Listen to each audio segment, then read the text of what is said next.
Let's talk about why John Wick lived through grief. Because his story wasn't just about revenge. It was about survival through pain. When you strip away the bullets, the suits, and the sleek choreography, John Wick is really a man drowning in loss, learning how to breathe again through violence. The moment his wife died, his world ended quietly. No explosions, no action scenes, just silence and heartbreak. And that puppy she left him? That wasn't just a dog. That was her final whisper, a heartbeat of love in a life built on blood. When that was taken from him, it wasn't about vengeance anymore. It was about purpose.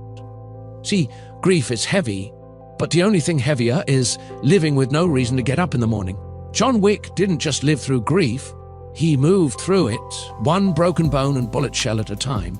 Every fight, every enemy, every scar, it was his therapy, his confession booth, his way of remembering he was still human, under all that assassin armor.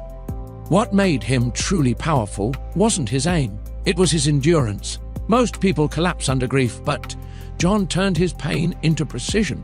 He didn't want to live, but he didn't want to die either. So he kept going, somewhere in between life and death, where only the grieving understand. Deep down, John Wick was a love story disguised as a war story. He lived through grief, not because he was fearless, but because he was faithful to her memory, to the love that built him before the bullets ever did. Every quiet scene where he sat alone in his house said more than 100 gunfights ever could. Every bruise on his face was a reminder that healing doesn't mean forgetting. It means learning how to carry the pain differently.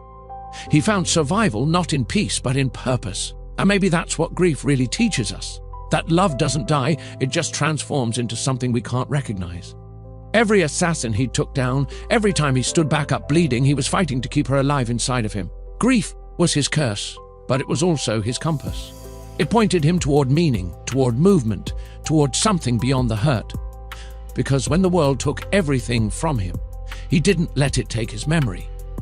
He turned his sorrow into strength, his heartbreak into discipline, and his loneliness into legacy. John Wick lived through grief because he refused to let death define him. He let love redefine what it meant to live.